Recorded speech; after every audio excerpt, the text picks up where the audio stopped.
Magandang gabi sa inyong lahat.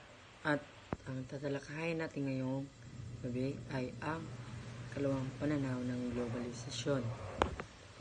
So, sa ikalawang pananaw ng globalisasyon, ang ikalawang pananaw ng globalisasyon ay tinatawag itong mahabang siklo. Ayon kay Christopher Chaston at Andrew Gundolfang, ang globalisasyon ay hindi produkto ng makabagong siglo. Nakikita ito bilang paulit-ulit na siklo ng pag-usbong at pagbagsak ng mga pandaigdigang ugnayan.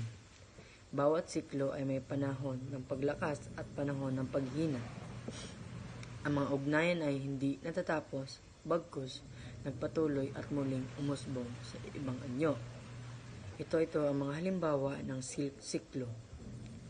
Dito na ang Silk Road, Mediterranean Trade, at lastly, ang pananakop ng Mongol Empire. So, sa Silk Road ito ay isang ruta ng kalakalan mula China patungo Europa. Dito dumaan ang seda, pampalasa at iba pang produkto. Kasamahan dito ang paglipat ng relihiyon tulad ng Budismo at Islam. Naging daan ang palitan ng teknolohiya tulad ng paggawa ng papel at gunpowder. Sa Mediterranean trade, umikot sa kalakalan ng Griego, Romano at Phoenician, nagpalaganap ng kultura, sining at siyensya. Pinatibay ng Imperyong Romano ang ugnayan ng mga bansang sa Europa at Asia. Pananakop ng Mongol Empire. Sa pamuno ni Genghis Khan, lumawak ang sakop mula Asia hanggang Europa. Pinadali nito ang kalakalan at komunikasyon. Naging ligtas ang mga rutang pangkalakalan dahil sa pamahala ng Mongol. So, saan ba nagsimula ang globalisasyon?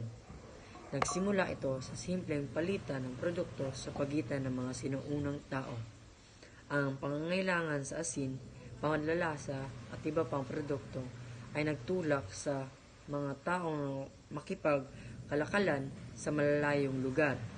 Hindi lang produkto ang lumipat, kundi pati ideya, relihiyon at teknolohiya. Ang Romano Empire, Mongol Empire at iba pang imperyo ay nagbigay daan sa mas malawak na ugnayan ng mga tao. Sa paglipas ng panahon, ang mga rutang ito ay naging pundasyon ng modernong globalisasyon. Ang globalisasyon ay hindi bago. Ayon sa ikalawang pananaw, ito ay paulit-ulit na siklo sa kasaysayan. May matibay na ebidensya mula sa sinuunang kalakalan hanggang sa modernong panahon. Ang Silk Road